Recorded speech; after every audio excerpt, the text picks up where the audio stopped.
तो यार सबसे पहले मैं तुम्हें बता दूं, मेरे केमिस्ट्री के एग्जाम में 85 मार्क्स आए थे आउट ऑफ 100। अब तुम कहोगे भैया ये हमें क्यों बता रहे हो, तो भाई मैं तुम्हें इसलिए बता रहा हूँ क्योंकि आज से 3 साल पहले जो मेरा दोस्त था उसकी भी सिचुएशन तुम्हारे जैसी थी भाई। उसको भी सिर्फ पासिंग मार्क्स चाहिए थे केमिस्ट्री में, और उसको मैंने द सेम स्ट्रेटजी बताई थी जो आज मैं तुम्हें बताने वाला हूँ, और उसने अपने केमिस्ट्री के एग्जाम में ईजिली 35 मार्क्स स्कोर कर लिए थे आउट ऑफ 70। तो देख लो 50% मार्क्स ने स्कोर कर लिए थे। तो आज की वीडियो तुम्हारे लिए मोस्ट इंपॉर्टेंट होने वाली है अगर तुम भी सिर्फ केमिस्ट्री के एग्जाम में पासिंग मार्क्स स्कोर करना चाहते हो। तो अगर तुम इस वीडियो को एंड तक देख लेते हो ना, तो भाई मैं तुम्हें गारंटी से कह रहा हूँ तुम अपने केमिस्ट्री के एग्जाम में ईजिली पासिंग मार्क्स स्कोर कर लोगे। लेकिन शर्त यह है, जो बात मैं इस वीडियो में बताऊंगा और जो तरीका मैं इस वीडियो में बताने वाला हूँ उसको तुम अच्छे से फॉलो कर लेते हो। तो जल्दी से बिना देरी के वीडियो को स्टार्ट करते हैं। तो सबसे पहले देखो जल्दी से फटाफट, ये तरीका तो आपको पता ही होगा कि फिजिकल हमारी 23 मार्क्स की आ रही है, इनऑर्गेनिक 14 मार्क्स की आ रही है, ऑर्गेनिक 33 मार्क्स की आ रही है। अब बहुत से लोग क्या बता रहे हैं कि भाई सिर्फ है ना फिजिकल करके चला जा और बाकी में तो तुक्का मार देगा तो आसानी से पास हो जाएगा। तो यार ऐसे गलती तुम बिल्कुल भी मत करना। जरूर नहीं है कि तुम्हारे फिजिकल में 23 में से 23 आउट ऑफ स्कोर कर लोगे तुम, ठीक है। कुछ न्यूमेरिकल ऐसे होंगे जो तुमसे नहीं बनेंगे, कुछ क्वेश्चन ऐसे होंगे जो तुम्हें पहली बार दिख रहे होंगे। तो इसलिए जो आज की वीडियो में तुम्हें बताने वाला हूँ वो एकदम प्रैक्टिकल तरीका बताने वाला हूँ। ये तो आप सभी जानते होंगे भाई, 70 में से हमें पासिंग मार्क्स के लिए कितने मार्क्स चाहिए, 24 मार्क्स चाहिए। लेकिन आज की वीडियो को अगर तुम एंड तक देख लेते हो ना, मैं तुम्हें ना 30 मार्क्स कंफर्म करवा दूंगा, ठीक है। 30 मार्क्स तो तुम्हारे कहीं नहीं गई, लेकिन अगर तुम थोड़ी सी और मेहनत कर लेते हो तो तुम 35 तक भी पहुंच जाओगे।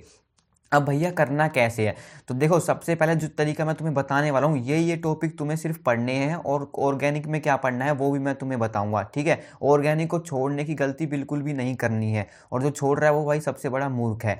तो सॉल्यूशन में देखो, सबसे पहले सॉल्यूशन में तुम्हें क्या पढ़ना है। सॉल्यूशन में जहाँ से सवाल आता है ना वो आता है तुम्हारा रोल्स लॉ से सवाल आता है, ठीक है। उसके बाद जो नेक्स्ट सवाल बनता है तुम्हारा कोलिगेटिव प्रॉपर्टी से 100% सवाल बनेगा, ठीक है। जो जितनी भी कोलिगेटिव प्रॉपर्टी है ना उनको तुम्हें अच्छे से पढ़ के जाना है, चाहे ऑस्मोटिक प्रेशर वाली हो, एलिवेशन बॉइलिंग पॉइंट हो, फ्रीजिंग पॉइंट हो, उनको जरूर पढ़ के जाना है तुम्हें। उसके बाद हम बात करते हैं अपनी इलेक्ट्रोकेमिस्ट्री में।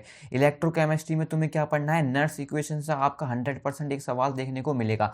तो नर्स इक्वेशन के जितने भी न्यूमेरिकल है ना उनको तुम्हें सोल्व कर लेना है, चाहे वो एनसीईआरटी के न्यूमेरिकल हो चाहे वो प्रीवियस ईयर के न्यूमेरिकल हो। तुम्हें नर्स इक्वेशन का सवाल 100% देखने को मिलेगा। तुम जैसे ही वो सवाल देखोगे तुम भाई खुश हो जाओगे, क्योंकि तुमने वो प्रैक्टिस करा होगा, तुम इजीली उस क्वेश्चन को अटेम्प्ट कर लोगे।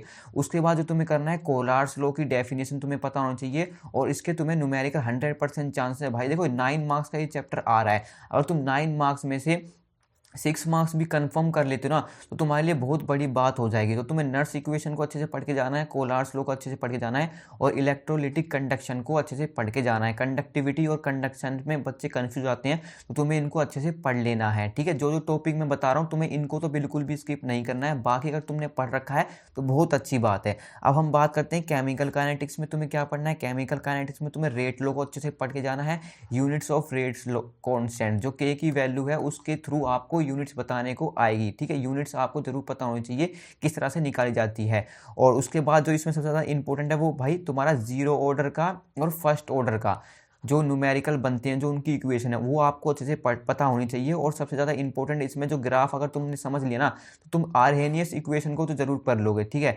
आर्हेनियस इक्वेशन से आपका एक न्यूमेरिकल देखने को मिलेगा, क्योंकि आर्हेनियस इक्वेशन का जब मैं क्लास 12th में बोर्ड एग्जाम दे रहा था तो भाई आर्हेनियस इक्वेशन का मेरा उस टाइम भी सवाल आया था, और हर साल भाई आर्हेनियस इक्वेशन से सवाल बनता ही बनता है। तो तुम्हें इसको बिल्कुल भी स्किप नहीं करना है। जैसे 70% रिएक्शन करने में कितना टाइम लगा, 30% कंप्लीट हो गई है, इस टाइप के रिएक्शन इस टाइप के न्यूमेरिकल आपके एग्जाम में बनते ही बनते हैं। तो आपको इसमें से जीरो ऑर्डर और फर्स्ट ऑर्डर के न्यूमेरिकल जरूर पढ़े जाने हैं, और इनका जो ग्राफ है वो अच्छे से पता होना चाहिए।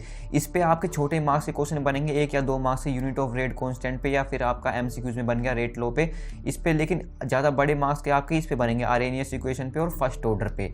तो आपको इनको अच्छे से पढ़ना है। अब हम बात करते हैं भैया इनऑर्गेनिक की। इनऑर्गेनिक आपकी 14 मार्क्स की आ रही है, ठीक है। अब ये जरूरी नहीं कि भैया तुम 14 मार्क्स ही पढ़ लो, कंप्लीट अचीव कर लोगे। 14 मार्क्स वो कंप्लीट अचीव करेगा भाई जिसने पूरी साल मेहनत करी है। तुम एटलीस्ट 10 मार्क्स में तुम्हें कंफर्म करवा दूंगा अगर तुम इतना कर लेते हो। देखो अगर तुमने बिल्कुल भी इनऑर्गेनिक का चैप्टर नहीं पढ़ा है तो तुम्हें क्या करना है, वन शॉट के थ्रू दोनों चैप्टर कंप्लीट करने, जल्दी से फटाफट। 2 चैप्टर हैं तुम्हारे D and F block and coordination compound. नहीं पढ़ा है, बिल्कुल भी नहीं पढ़ा है, पहली बार देख रहे हो तो तुम्हें वन शॉट के थ्रू कंप्लीट करने हैं। अगर तुम पढ़ चुके हो एक बार तो तुम्हें क्या करना है, बस PYQ करने हैं। देखो इनऑर्गेनिक केमिस्ट्री में है ना, तुम्हारे सिंपल PYQ ही रिपीट होकर आ रहे होंगे, कुछ नई चीज़ नहीं बनेगी। इनऑर्गेनिक केमिस्ट्री में कुछ भी तुम्हें नया नहीं देखने को मिलेगा, सिंपल वही फ्रेम होंगे तुम्हारे PYQ क्वेश्चन और कुछ नहीं। तो आपको ना लास्ट 5 से 6 सालों के बस PYQ देख लेने इसके, और सैम्पल क्वेश्चन पेपर अगर तुम्हारे पास हो तो उसमें जो इस इनऑर्गेनिक के 2 चैप्टर हैं उनमें से वो क्वेश्चन लगा लेना, डी एंड एफ ब्लॉक के और कोऑर्डिनेशन कंपाउंड के। बस PYQ और SQ पे से तुम 10 मार्क्स कन्फर्म कर लोगे भाई, मैं तुम्हें गारंटी से कह रहा हूँ, ठीक है। 10 मार्क्स तुमने यहाँ पर कन्फर्म कर लिए, और ऊपर तुम्हारे 23 मार्क्स में से अगर तुम 15 मार्क्स भी कन्फर्म कर लेते हो, जो 3 चैप्टर हैं तुम्हारे फिजिकल केमिस्ट्री के, सॉल्यूशन, इलेक्ट्रोकेमिस्ट्री और केमिकल काइनेटिक्स, ये 23 मार्क्स के हो रहे हैं। अब 23 में से जरूर नहीं तुम 23 ही कर लोगे भाई, बहुत अच्छी बात है। अगर तुमने पहले पढ़ रखा हो तो तुम 20 तक अचीव आसानी से कर लोगे, लेकिन अगर तुमने कुछ भी नहीं पढ़ा तो तुम भाई 15 एटलीस्ट तो अच्छे से अचीव कर लोगे। जो प्रॉपर्टी जो मैंने टॉपिक्स में बताया ना, अगर तुम सिर्फ उनको कर लेते हो तो इनऑर्गेनिक में तुम्हें 14 मार्क्स का इस तरीके से ही पढ़ना है, PYQ करने और सैम्पल क्वेश्चन प्रैक्टिस करने हैं बस। अब बात करते हैं भैया ऑर्गेनिक की।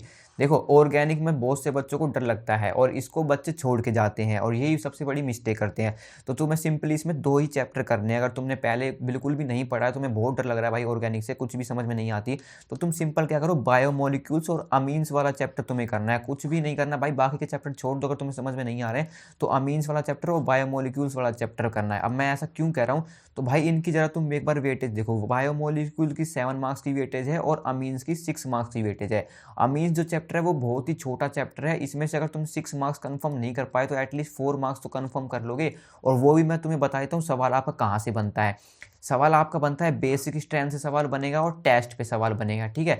बेसिक स्ट्रेंथ से आपको सवाल देख के जाने इसके, और टेस्ट से आपको 1 डिग्री 2 डिग्री 3 डिग्री अमीन जो होते हैं डिस्टिंग्विश टेस्ट, वहाँ से सवाल देखने हैं। अब इसके मैं डिस्क्रिप्शन में डाल दूंगा कि कौन कौन से टेस्ट तुम्हारे हैं, वो मैं तुम सिंपल वो 1 पेज का नोट्स होंगे उसको तुम पढ़ लेना।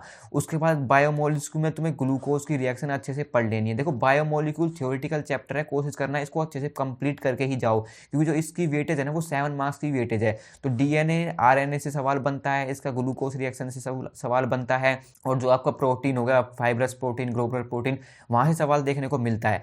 तो आपको बायोमोलिक्यूल्स को कंप्लीट करना है, अमीन्स को कंप्लीट करना है, और नेम रिएक्शन आपको सिंपल पढ़ के चली जानी है, क्योंकि देखो 3 से 4 मार्क्स की आपकी कन्वर्जन आने वाली है ऑर्गेनिक में। तो अगर सिंपल आप वो नेम रिएक्शन को पढ़ के चले जाओगे ना, तो सिंपल तुम्हें क्या करना है, कन्वर्जन तुम्हें जिसमें कन्वर्ट करनी है ना, तो सिंपल यार तुम्हें ना क्या करना, ये तो आपको दे रखी होगी, इसमें आपको कन्वर्ट करना पड़ेगा। तो सिंपल बीच में तुम्हें नेम रिएक्शन कोई सी भी इंक्लूड कर देनी है। अगर तुम्हें कुछ भी नहीं आता है तो भाई कुछ ना कुछ तो लिख के आओगे, अब यूं नहीं कि खाली छोड़ के आ जाओ। तो खाली बिल्कुल भी तुम्हें पेपर नहीं छोड़ना है, जो भी तुम्हारे दिमाग में आ रहा है ऑर्गेनिक से रिलेटेड, जितना भी तुमने पढ़ा है 11वीं में 12वीं में, सब कुछ उसमें भांड के आ जाना है, तुम इजीली पासिंग मार्क्स स्कोर कर लोगे। अब देखो बायोमोलिक्यूल्स कितने मार्क्स का है, 7 मार्क्स का है, और अमीन्स कितने मार्क्स का है, 6 मार्क्स का है। इसमें कितने हो गए, 13 मार्क्स हो गए। अब 13 में से तुम एटलीस्ट कम से कम मान के चले 8 मार्क्स तो अचीव कर लोगे। 8 मार्क्स यहाँ पर तुम्हारे कंफर्म हो गए। अब देखो टोटल हम मार्क्स कैलकुलेट करते हैं कितने मार्क्स बन जाएंगे। तो यहाँ पर देखो कितने मार्क्स की आ रही है, ये अपनी फिजिकल केमिस्ट्री कितने मार्क्स की आ रही है, 23 मार्क्स की आ रही है। तो 23 में से हमने यहाँ पर कितने कंफर्म कर लिए, 15 मार्क्स हमने यहाँ पर कंफर्म कर लिए, ठीक है। इनऑर्गेनिक केमिस्ट्री 14 मार्क्स की आ रही है, तो मोटा से मोटा लेके चलें, 14 में से हम कितने स्कोर कर लेंगे भाई, 8 स्कोर कर लेंगे। 15 और 8 कितने हो गए, 23 मार्क्स हो गए, ठीक है। 23 मार्क्स हो गए। और ऑर्गेनिक में हमने कितना कर लिया, ऑर्गेनिक कितने, ये जो चैप्टर हमने बताया 6 और 7 कितने हो गए, 13। 13 में से आप कम से कम मान के चलो तो भाई यहाँ पर 13 में से आप कम से कम मान के चलो तो कितना अचीव कर लोगे, 13 में से मोटा कम से कम मान के चल रहा हूँ मैं, 13 में से तुम 6 मार्क्स कम से कम करके चलो, ठीक है। 6 मार्क्स कम करके चलो। अब तुम यहाँ पे 6 जोड़ दोगे तो तुम्हारे कितने बन गए भाई, 6 जोड़ दोगे तुम्हारे 29 मार्क्स बन गए। अब 29 मार्क्स तुमने यहाँ पर अचीव कर लिए। अब कुछ ऐसे क्वेश्चन होंगे जिसमें तुम तुक्का मार के आओगे, जैसे कि तुम्हारे MCQs क्वेश्चन वाले जो सवाल बनते हैं उसमें तुम तुक्का मारे जाओगे, ठीक है। अब MCQs में से तुम्हारे 4 से 5 क्वेश्चन तो इजीली तुक्के मार के सही हो जाएंगे, ठीक है। नेगेटिव मार्किंग तो है नहीं, ऐसा तुम छोड़ के आओगे। 4 से 5 तुम्हारे वहाँ पर कंफर्म कर लिए, तुम इजीली भाई 30+ स्कोर कर लोगे अगर तुम इस टेक्निक को फॉलो करते हो। तो मैं तुमने जो तरीका बताया तुम 30+ इजीली अचीव यहाँ पर कर लोगे, और ये तुम्हारे पासिंग मार्क्स कन्फर्म हो गए। तो इस तरीके से अगर तुम पढ़ते हो ना तो इजीली पासिंग मार्क्स तुम स्कोर कर लोगे और अपने केमिस्ट्री को तुम बाय बाय टाटा कहने वाले हो। तो आई होप तुम्हें वीडियो हेल्पफुल लगी होगी। अपने उस दोस्त को भी भाई इस वीडियो को शेयर कर देना जो इस समय पर बहुत ही ज़्यादा डरा हुआ है और इसने अभी तक केमिस्ट्री का कुछ भी नहीं पढ़ा है। तो ऐसे और हेल्पफुल और मोटिवेशन कंटेंट के लिए आप इस चैनल को सब्सक्राइब कर सकते हो। तो see you in the next video, तब तक के लिए गुड बाय।